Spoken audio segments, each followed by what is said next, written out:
You are tuned into the hippest radio station in the Tri-City area, WAWL 103.5. This is Walk the Beat, the radio program dedicated to bringing you the latest in musical talent from our very own West Michigan area. I'm Dave Palmer, your host of Walk the Beat, and today we are at Third Coast recording with Sonny D from the Silverstiles. How you doing, Sonny? I'm good. How are you, Dave? Good. So, you're from over by the Grand Rapids area. I am. Yep, most of us are. Born and raised in Grand Rapids? I was raised more in the Caledonia area, a little southeast of Grand Rapids, and just kind of settled in there and not planning on leaving anytime soon. Right. So. I wouldn't either, man. It's a great area there. Yeah, except for the winters, but you know. Well, hey, it's, you know what? It's worse here. Yeah, weren't you just saying it was pretty clear all the way here until you got here? And then, we love the lake effect. Oh, yeah. Yeah. But it hasn't been bad. I'm not complaining.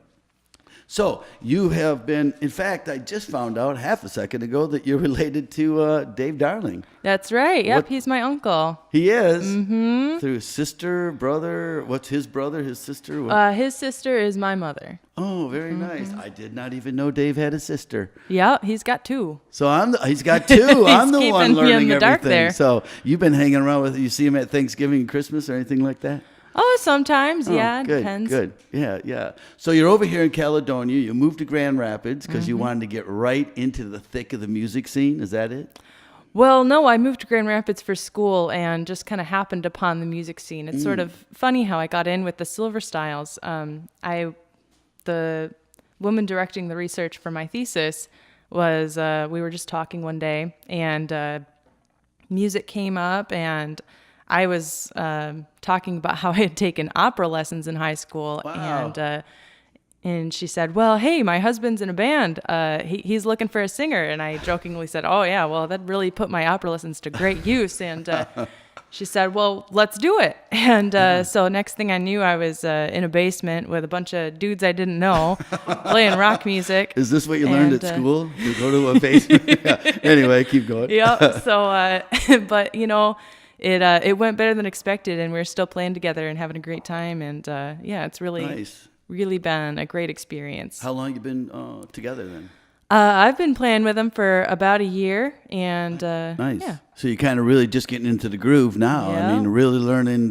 You could just like kind of see each other, and you know what the next part of the song is going to be. I mean, you start relating more like that instead of having to say 1, 2, 3, 4. So I bet you're really getting in the groove. And the music sounds like you are. You've just got into a studio, correct? Yeah. Did your we just recorded at Goon Lagoon with Tommy Schichtel. We had a great time there. Tommy does great work, and so we had a lot of fun with that. Really looking forward to releasing the album, probably just in time for summer. You know, nice. It's a summer album, so titled "Long Time to Be Gone."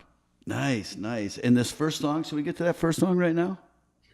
You know what? I think let's listen to Holiday. Now, this is one of the songs. Is this on your new CD or this is okay? Yep, this will be on there. This song is called Holiday, and this song was, so John Bruni is our songwriter. He is like the creative spirit behind everything that we do.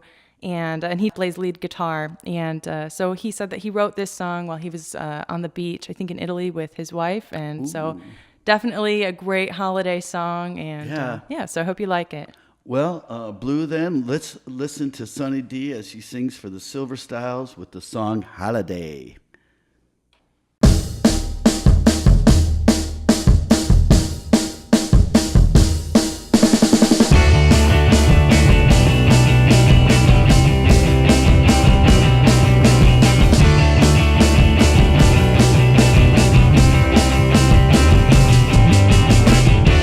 Holiday for my mind. I am finally free of all plans and design.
listening to WAWL 103.5. That was the Silverstiles with Holiday. Well, Sonny, that sounded great. Thank you. Glad you liked it. Yeah. And then you really kind of kicked in the guitar there. Oh, yeah. We've got some. It. It's kind of a funny balance between my voice and then John does these like wild solos that are super out there, and it really gives us a different sound, I think. There you go. Yeah, he. Well, I think it sounds great. Thanks. It sounds great. So, do you have any input on the creativity of this? I mean, are you going like this? Hey, I can't hit that note. Or I think I should go to this note. And have you messed around? You know what's really funny about that is that when I first started, all the songs were in the wrong key. For you? Yeah. Correct. So because they had a different singer, and so I came in and I was like really shy, and then eventually I was like, all right, guys, I'm really uncomfortable with this. We got to change the keys. A lot of the songs had the keys changed to them. A lot of them, I'll adjust a part of the melody or something. Sure. John and I do acoustic practice together a lot. So if he's got a new song, he's like, hey, I'm thinking about rolling this out to the band. What do you think? Yeah. And I'll say, well, I don't like how this line goes, but he really writes the bulk of it, really sets the foundation. And then I just kind of pipe in like the peanut gallery and say, well, can we change this, or can we change the wording of this? And to make it flow better for your voice. Nice. I actually was going to be in a band that had lost their front man. Oh yeah. So I started singing. I go, can you guys change the key on this? And they go, no. Yeah, it's pretty typical. They canned me there. I got lucky. You got to go, Dave. Oh, thanks. That's all right. That's all right, man. That's how music is. I mean, if the other musicians are not willing or, let's say, talented enough to change key. Yeah. Because some of them, they're going, hey, man, I've been playing it this way for 35 years. Mm-hmm. You think I can just swap it? They'd probably drop back into their own habits. Yeah. But so you're very lucky that they are willing to work with you. That's because you have a great voice. Oh, thanks. If when it's marginal, then you're on the fence of them saying yes or no. Yeah. Well, they're a flexible bunch, and I think we've got a pretty talented crew. Definitely. So who all is in the band, and what are they performing? All right, so we've got John Bruni, and he writes all the songs. He does the lead guitar. You heard him on the Wicked Solos, and so he's really the creative force behind the group. And we've got Sean Francis. He's doing the drums. We call him the linchpin of Grand Rapids. He knows everybody. Okay, good. He does comedy too, also. So I think he's with Late Night GR. Nice. And So we've also got my husband, Jared. He's on rhythm guitar. And we've got Keith Jasley. He plays bass, and he's phenomenal. We're so lucky to have him. So, that's the crew. And then there's me, and I sing. Yeah. Well, that sounds like a great bunch of people. Yeah. And how nice to perform with your husband. Yeah. It's a fun thing to do together. I bet it is. Do you guys practice a lot at home, or you just kind of sometimes categorize it for, hey, that's when we go do this? Yeah, it's kind of hard to do because he's just doing the rhythm guitar, so it's kind of hard for us to practice together. Right. Because he's really, when John's there, it's a little bit easier. Yeah, so it keeps everything together and flowing and solid and right. For sure. Yeah. Well, that's awesome. Now, I know you're also going to school. I want to touch on this a bit. Yeah. Because you're doing your thesis right now on 4th century virgin martyrs, correct? Yep. You didn't think I was going to get all that, did you? Nice job. I think that's very interesting, actually. I'm not going to ask you about all the martyrs and everything. I'm going to ask you, how did you get interested in this particular subject? It's funny. It was my first class in the grad program. I took it in the summer, and I wrote this paper about one of the saints, Juliana, and I just really, really fell in love with that narrative style. I really enjoyed learning about this really old literary tradition. I think there's something to be said for taking something really old and taking an interest in it, because a lot of times it has a lot more to say about what's happening now than you may think. And so, I just kind of kept it in the back of my head. I thought, I think I might want to do something more with this. And it turns out I did, and I'm working on it now, and I'm really excited about it. I think it's fascinating what we had touched on prior to the show starting about that subject. Yeah. I love that stuff, really. Yeah. And Blue here is also we've had several conversations about stuff like that I love to engage in. So.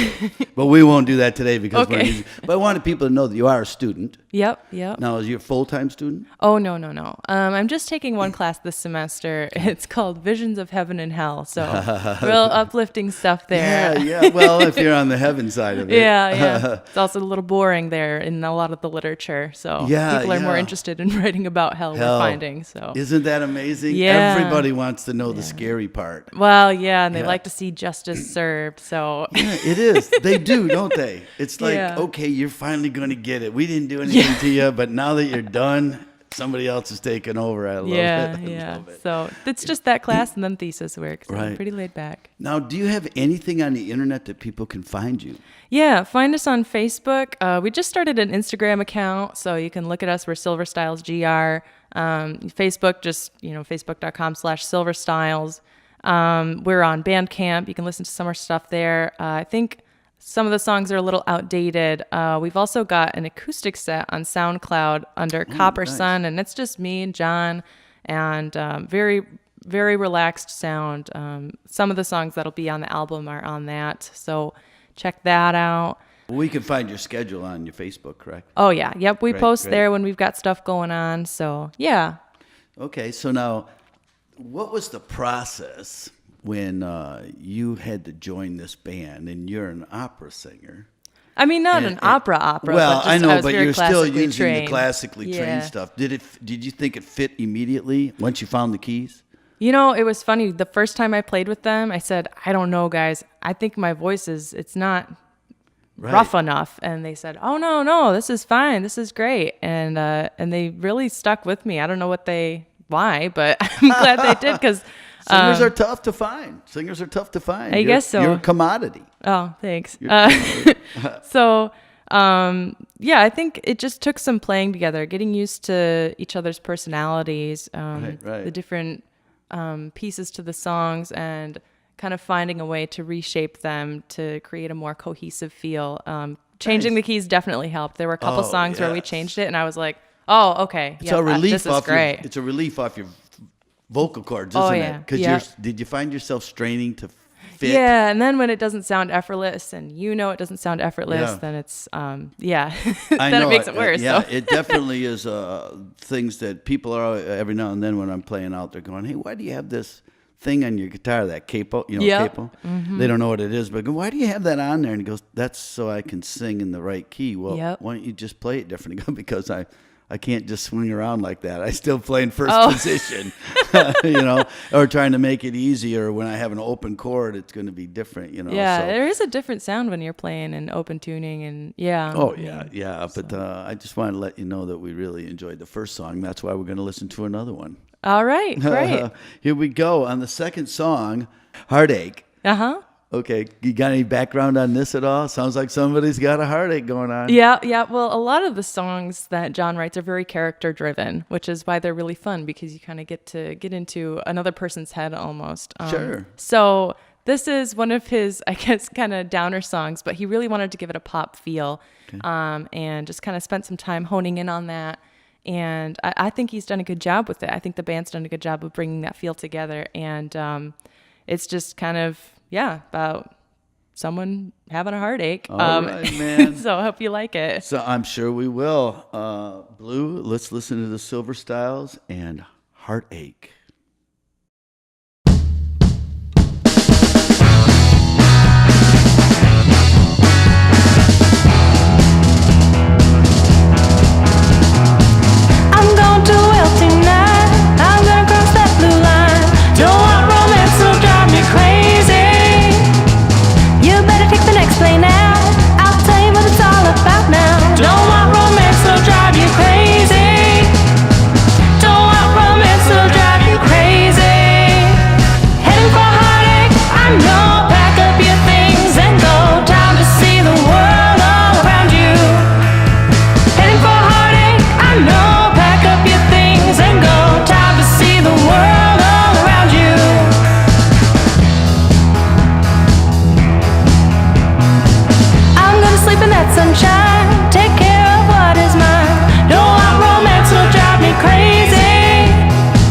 You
You are listening to WAWL 103.5. This is Walk the Beat. For those who are just tuning in, we are listening to the Silverstiles, and we're talking with Sunny D. She is the singer of the band. We just listened to a great song named Heartache. You know, we were discussing a little bit earlier. You have been designated the Facebook person of your band. Yeah. Now, I just want people to understand what I'm trying to get across is how much time is put into this, or how much time needs to be put into this social media thing. What are your thoughts on social media and bands, and why you utilize it? Yeah, I mean, I think it's great because it's a free tool that's available to you. Everybody's on it. And so, I mean, I'm a huge supporter of it. I think also it's really important to not only use social media to promote what's going on with your band, you know, through Instagram, Facebook, Eventbrite, what have you, but also, you know, be a little old school and go to other people's shows and just talk to them and say, hey, I like your stuff and I support you. And, you know, there's something to be said for not only electronically being present, but also physically being present and being there, you know, and really feeding into that community, you know, and supporting it. So. That is a big, huge thing to just get out, even if somebody just stops by and listens to 2 songs and goes home. Yeah. A lot of times people think, well, if I go out, I'm going to be there. They don't start till 10, which I still think is too late for any band to start. But, you know, they think it's an all-night thing. Make it a drop-in thing, if nothing else, huh? Yeah. Can't you just stop in, have yourself a refreshment, listen to a band, drop a couple bucks in the tip jar, and be on your way? It'd be awesome if people would do that. Yeah. And you can actually have a great time just going from venue to venue. Oh, yeah. Yep. And, you know, it's interesting because once you're out, I find a lot of times I say, oh, I'm just going to go out tonight for a little bit. And then I find that I have a great time and the music is really great, or, you know, the people are really great, and it ends up being a lot more memorable than sitting at home binging on Netflix. So and Oreos. Yeah.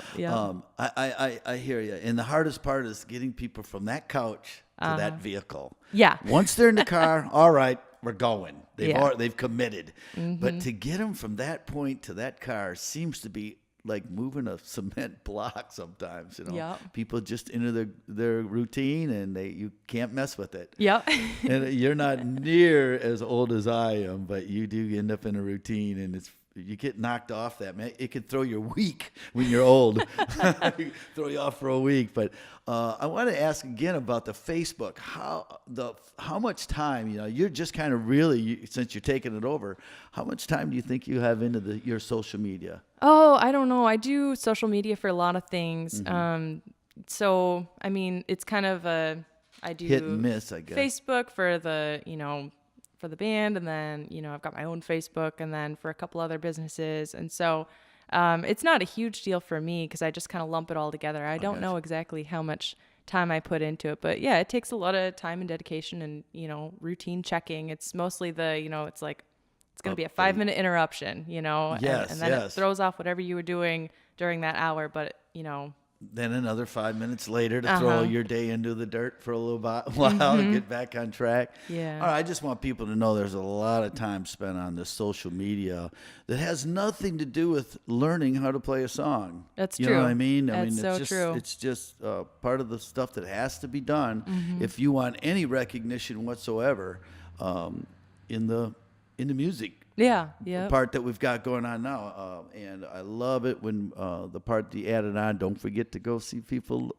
play. Yeah. That is the big thing. And not only that, when people show up at an event or one of your shows, it just builds inside of the performer, don't you think? It just helps you perform even better. Yeah, I mean, no one wants to play for an empty crowd, right? Yeah, with no one there, it's kind of like just practicing then. So there's definitely a new energy that comes in with people being there and enjoying the music and just having a good time. And yeah, that definitely, we feed off of that. And yeah.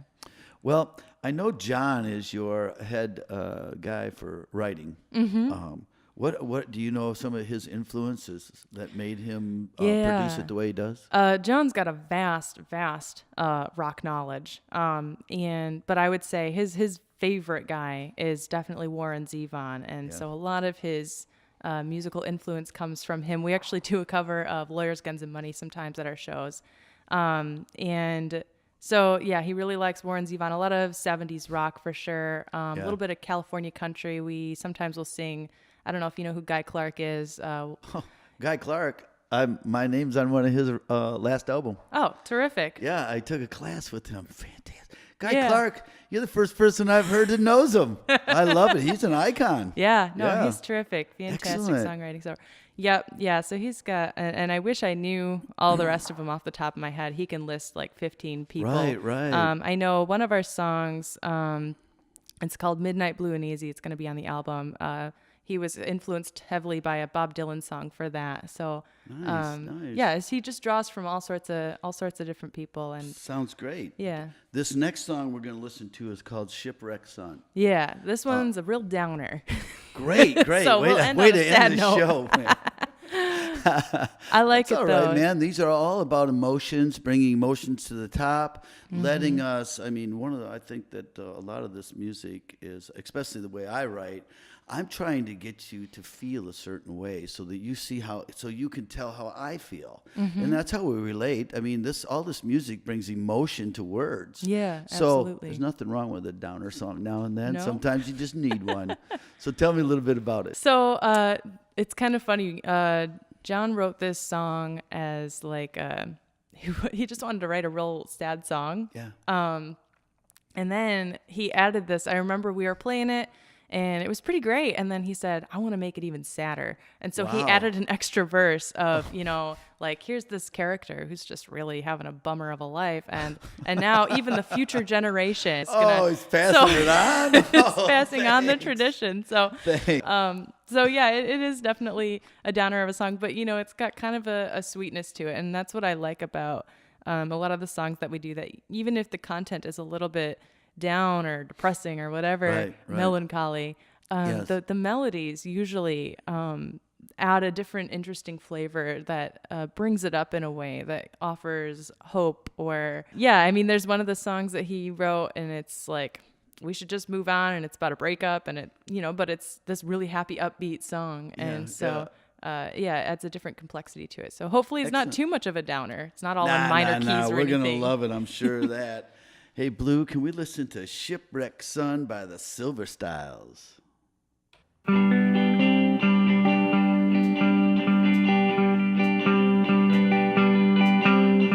Hey, watching my baby leave in town. He says it's dying, he don't wanna stick around. One thing I won't soon forget, the sight of you in your Sunday best. One thing more to confess. You're a shipwrecked son whose plans are undone, drifting along on a wave. A shipwrecked son, your plans are undone, watching your taillights fade away, watching your taillights fade in away.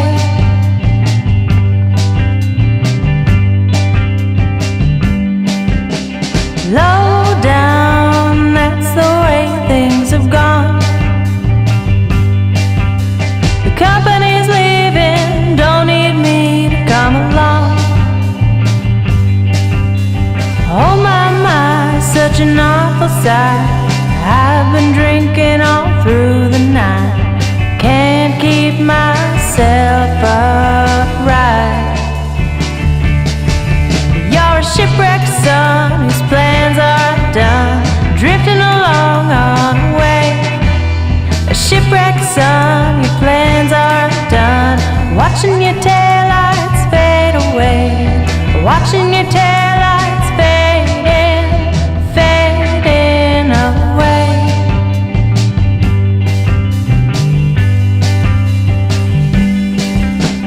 What's the point in trying when I can't stop crying? All those hours lying awake. The daughter's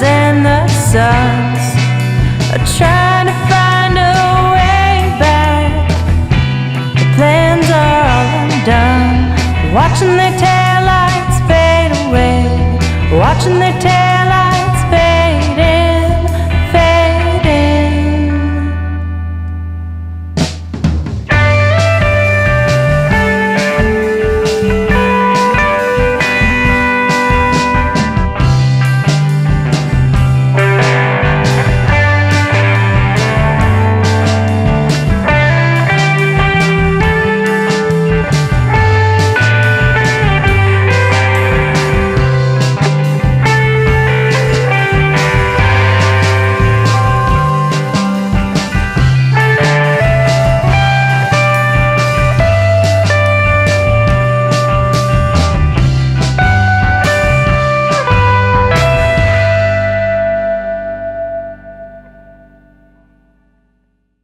You are listening to WAWL 103.5. That was Shipwreck by Silverstiles. And Sonny D was the one singing it. Yeah. Thanks, Sonny. Thanks. Hey, you recorded over at the Goon Lagoon. Yeah. Correct? It's fun to say, isn't it? Yeah, Goon Lagoon. We did it together, Jinx. We did. Hey, so what'd you think about working with him? Which is actually, what's his name again? Tommy Schichtel. Yeah. He's actually, everybody knows him, don't they? Yep. He's another linchpin of Grand Rapids, I suppose. Yeah. He plays with the B-sides and the Concussions and Fuzz Rights. So he's out and about. I guess so. He had time to do this? Yep, he did. He's got good. a great studio. It's kind of funny when you walk in. It's like you're walking into like some sort of 70s time warp, you know? Right, and it's like all analog, everything. correct? Yep, all analog. And he does a phenomenal job. Give you a nice working with that warm older sound out equipment. of that analog, doesn't it? Oh yeah, absolutely. Yeah, he's yeah. got really great thing going at that studio, and Did you have fun? we had a blast. Nice, Yeah, nice. I know recording can be stressful, but yeah, he does a great job of just keeping a nice, easy going feel, and we had a really good time. Some really great Excellent. stuff came out, and I think a lot of creativity happened there. So you're shooting for the spring for that to be released. Yeah, probably early summer. So Do you have a name for the CD already? Yep, it's called Long Time to Be Gone. Excellent, So working on the excellent. album art right now. Hey, one more time, how do we get a hold of you? Well, you can check us out on Facebook, Mm-hmm. send us a message, I'll get to you. Over Silverstiles or Sonny D on Facebook? Well, you can look for me on Facebook, I'm on, or you can look up Silverstiles, however you want to go about What it. about, was it Bandcamp or we needed a... Yeah, we're on Bandcamp. Some of our stuff is on there, but it's we got to update it, and that's part of what this album is for, is to get our updated stuff up there. So sure. I'm not singing in any of those songs, I don't think. So Okay. yeah, once we get this album out, we'll put the new stuff on there. But in the meantime, come check us out at shows. Check out where we're playing on our Facebook page. And Nice. yeah. Nice. Well, I appreciate you stopping in today. Thank you very much. Thanks for having me. Thank This you is a very really much. great thing you got going here. Oh, yeah, and I got some more information to give you before you get out of here today. All right, So, terrific. I want to thank Blue Van Dyke, our sound engineer. I want to thank Dave Darling for taking care of the video for us. I want to thank Bill Chrysler for letting us use the studio, our producer, Eliza Russ, for setting us up with this interview. And remember, everybody, listen local. That's right.